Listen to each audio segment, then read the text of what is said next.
Sir. Thank you very much. Honorable Member Dr. Pratima Mondal ji.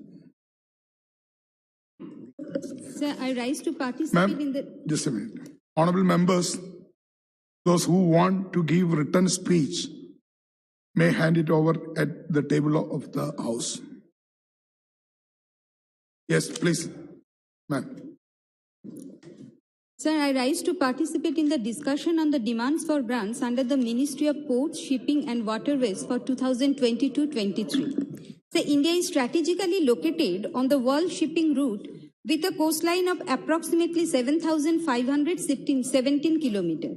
Maritime transport handles around 70% of India's trading in terms of value. It has 12 major and 200 non-major ports. As compared with other ports across the world, the numbers are not encouraging in India. Due to the lack of a deep sea port with 20 meters draft, mother vessels coming to India from anywhere in the world has to unload its cargo at transshipment ports like Colombo or Port of Singapore to load them into small ships and then sell it to Indian ports. This puts an extra burden of around rupees 16,000 per TEU. Not just these, all the ports are saturated and this leads to poor functioning. Sir, there have been a sharp indication that the design of existing ports is inadequate to meet the current requirement for quick turnaround and handling of increased volumes. This causes delay in the feeding and evacuation of cargo and productivity of vessels.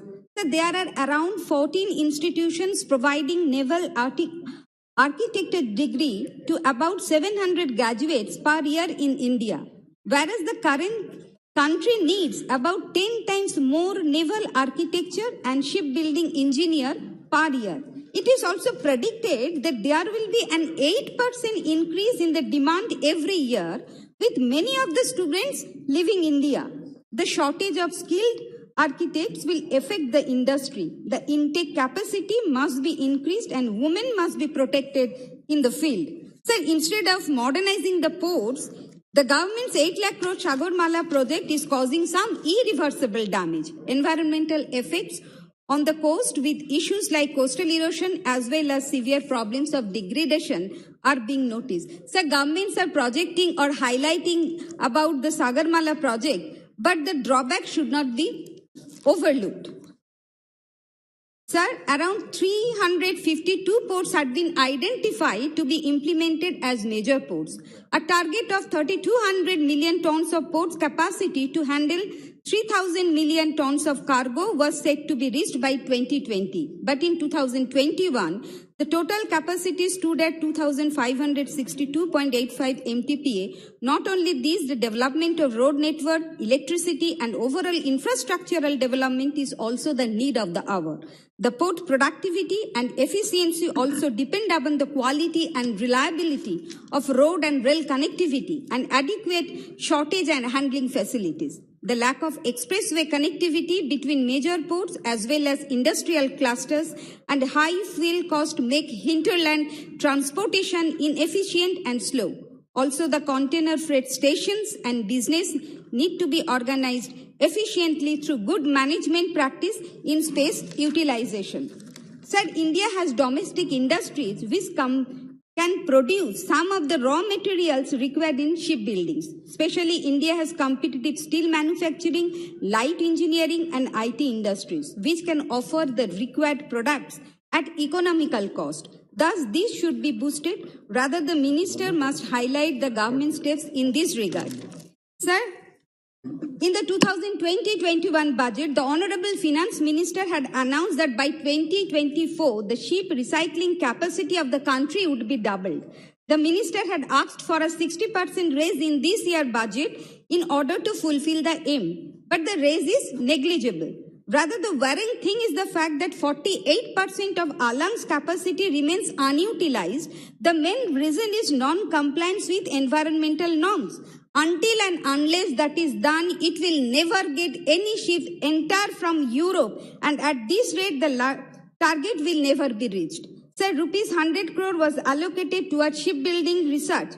What has been the outcome of the project? And there has been no mention since. Also, the allocation of rupees 100 crore to Sagarmala indicates that government is relying heavily upon the private sector for its implementation, which is unacceptable.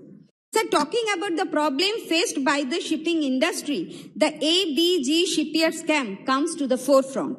It is the same company to whom BJP government of Gujarat had allocated 1.21 lakh square meter of land at Dahej, Gujarat at 100% reduced rate.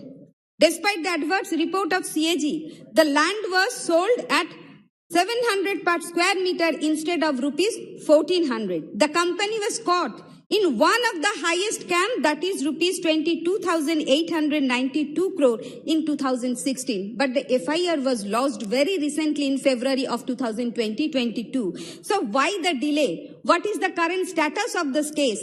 And how is the government planning to bring back the lost amount? I would like to request the Honorable Minister to address this issue in his reply.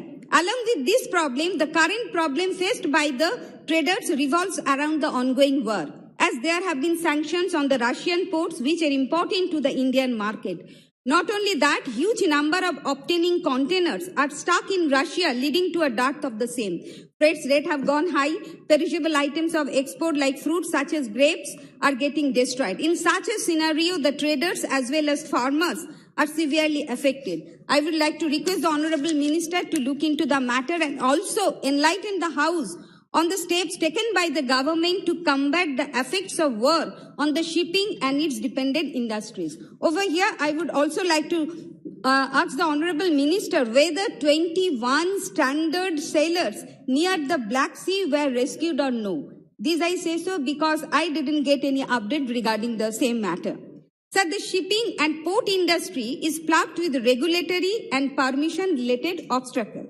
Here I would like to take the opportunity to mention that Government of West Bengal has created a single window channel for all the works related to the non-major ports. Even the Tajpur port, which will be completed within 3 years, due to the sincere effort of our Honorable Chief Minister Mamata Bandyopadhyay, will boost the economy of the state. Sir, similar steps should be taken for the major ports falling under the responsibility of the central government. The Waterways Authority of India has found 25 out of 111 national waterways fit for cargo or passenger movement. National Waterways 44 on River Ichamoti is one of these. I would like to know from the Honorable Minister about the current status of the construction work of the said. According to the detailed project report, it should have been completed within 24 months since the beginning of the construction. Moreover, there are ferries already running in the areas along Boshirhat and Itinda. So what will be the future of these ferries once waterways is constructed?